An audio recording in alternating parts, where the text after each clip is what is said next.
Hello. How was the break? I will let you know. Okay. I'm lit. Wow. If you liked somebody's watch. Oh my gosh. Wow. It's surprise. Really, it's amazing watch, yeah? Sorry, just bye-bye. Just I like it. I will take it. For the day, right?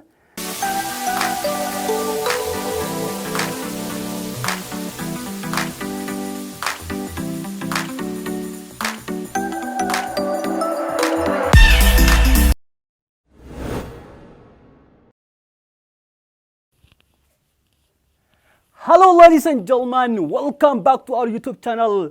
Aku English with Oromikam, Aku from School of American English. Hello.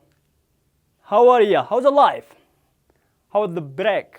Kabayam to daw to channel Aku English with Oromik. Akam na yagab jirtu. Fayuma. Jirenya kam barada bagi jiratan. All right. Barum seken kada barum spoken it. Dus barum seken wajin. Hangat umurat akka wajin tutan afera ken. Akkasuma sammo channel ken subscribe, like, share gochun yero hunda you is na afera jirachuda. Kana karasanif manni bana dachu. Subscribe af yokana mo notification yokana mo like gochuda, share gochuda yero hunda you karam barada sani norgara no ammo barum sekenan wanta sammu ken kes yero singalgar yero hunda you copida. We are ready 24/7 or anytime that means. Okay. Barum seken that is about let. What does let means? Simply the word let means is allow that means. Kabayam to the daughter kena barum skena kada is about let. Afan spoken keti leti hala kamin fedem kan je ulala chuda. Actually jetti let da kun yoruba e jetti kana fakatu ingili fakati le ni jira fakenyaf pronunciation is aka wal fakata chuda. Look at now let. Okay? Pronunciation is aka let let. I'm sorry, I'm let. Okay, barfana chukuni can say barfata chura. If I'm him barfat chura, you can say I'm late. Okay, I'm so sorry. Okay, I'm coming late. Please forgive me. So I'm late. Barfatula kunamo late chunamo is called allow chura. Hayam chura. Okay, a committee of hayam got okonamo. A committee namni halatokon kara hayamatin okonamo wa we go and sigafata chura. Now let's see the first one. The first one is let me go. Where? Namatukun. Your basate. Yoro haja keftate yoro radam. Bor bade ha demo your bad. You can say let me go. In Gilifakati there is contraction form is one general. Yoro honda you him you yoro barefamu let me. Akana barefamu chula. Let me. Yoro barefamu kana barefama. Yoro more pronounced kuramu. It's pronounced as let me. Naturally. Let me go. Ha demo chula. Namatakun hading or bad you can say go on jetun. You can more move one branch mature. At Matanki demur bad you can say let me go. Asian more you can more in the academy or bad more let him go. Let him go. Yetun it do makana offer malbusta objective. You can more positive adjective busta. Okay? Let me go. Or let him go. Let her go. Let them go. Okay? Let us go. Let us go. Let me go. Kana maratu you hindan damage. Okay? Okay, the next one is let my sister go. Yeah. Let my sister go. Asta mo makaferemne. Obletinti ya hademto. Let my sister go. Let my brother go. Let my teacher go. Let my dad. You can say let let my sister go. Hima kehti jal kabarat leke telte fere munda nature jetta leti kanatura. Okay. You can say let my sister speak. Or brinti ya house of two. You can more let my brother speak. Let my teacher or let our teacher speak. Bersanke na ha hasau. Let our teacher speak. Ne karasan le himunda nature. Okay, the next one is let me have a look. Let me have a look at your book. Let's say you saw some smartphone on your best friend list, then you want to see. Fakaya mobile way lalu or pad to kana muna mara targete halalu me wanta kana halalu yechur bad you can say let me have a look bro. Hey cameraman, please let me have a look at your watch. Wow, if you liked somebody's watch sana mutakula hujalate azura argite yo lalle please let me have a look. Hand me over you can say. Oh my gosh. Wow. It's surprise. Really, it's amazing what, yeah? It's new brand. Okay, when did you buy? Abayong bitte. So you can say, let me have a look. Etun halal etula. Womate you atoti. You can say, let me have a look. I mean, I will take it all like the religious. Oh my gosh. Really, it is very just nice, wonderful o'clock, yeah? Ah, sorry, just bye-bye. Just I like it. I will take it. For a day, okay, you can say, wow.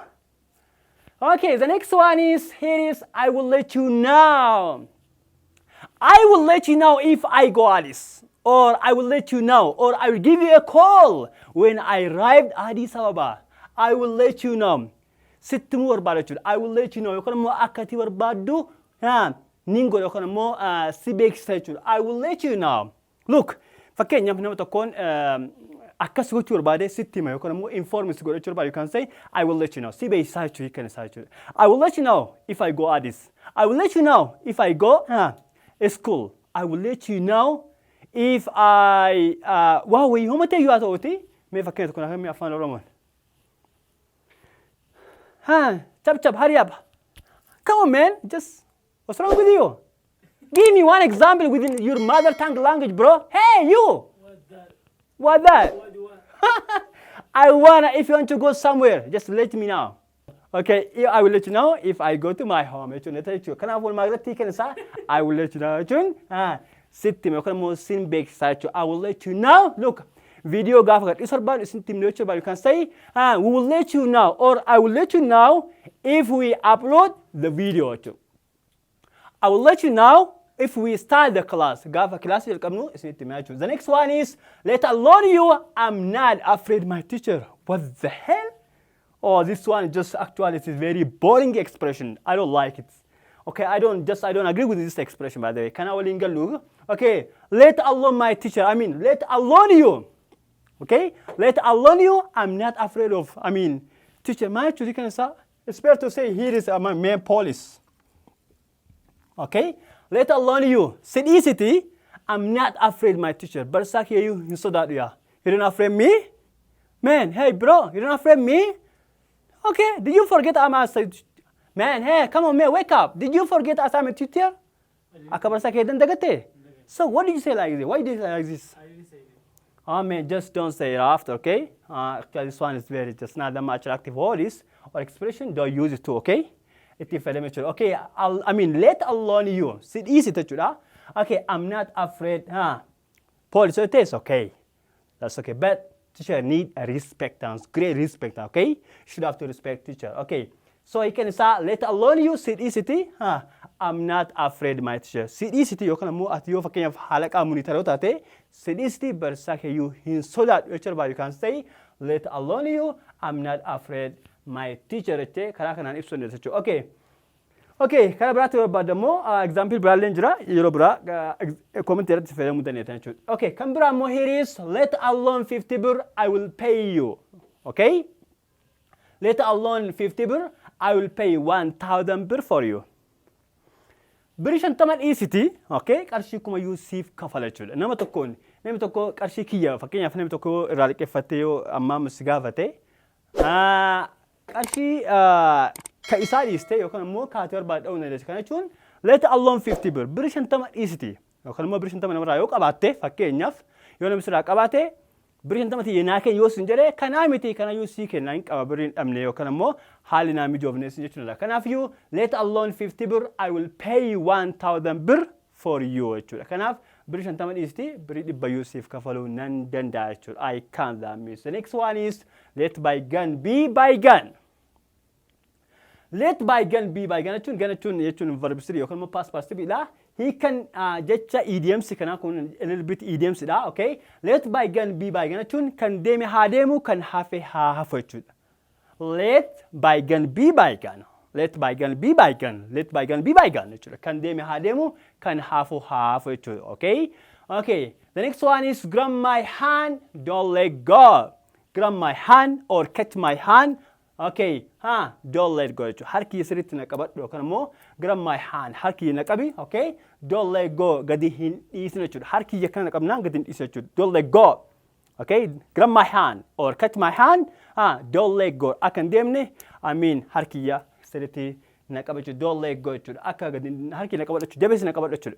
Harki akka gadi dhiifne jechuudha kan isaa jechuudha. So you can say grab my hand, don't let go jechuudha. Akan deemneef harki jabeessi na qabachuu. The next one is let's shake on it. Let's shake on it. Let's shake on it. Okay. Let's shake on it jechuun kan isaa by idioms kun actually jecha idioms jechuudha.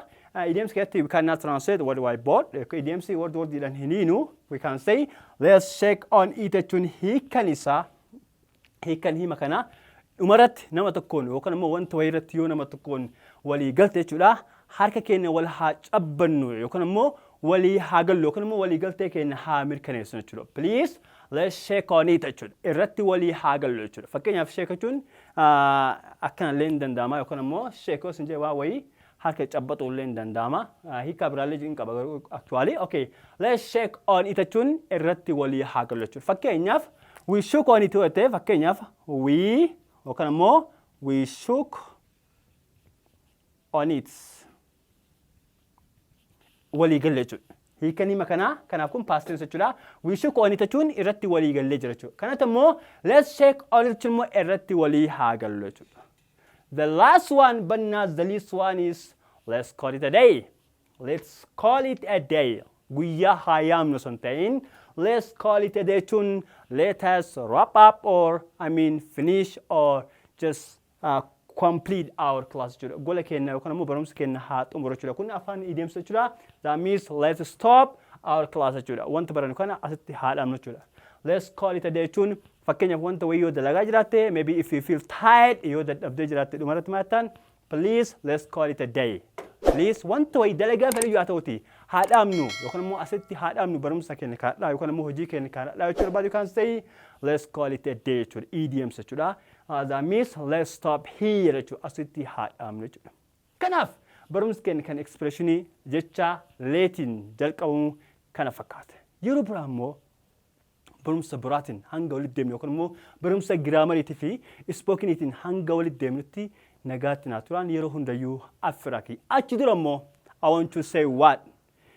Come on guys, please, if you liked my video or if you have enjoyed with my video, please don't forget to hit or to subscribe my YouTube channel and thumbs up.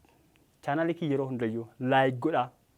Commenti lena kenna waan barachuu barbaadan from grammar from spoken class wanta hubachuu barbaadan hundayyuu okay isin barsiisuuf we are ready yeroo kamiyyuu taanaan qophoo jechuudha. Kanaaf barumsa keenya irraa baradhaa walillee barsiisaa irraallee fayyadamaa nama biraatiif illee share gochuun yeroo hundayyuu dhaamsa kiyyaa hadhaaf nagaa naa tura. See you next time. Bye bye.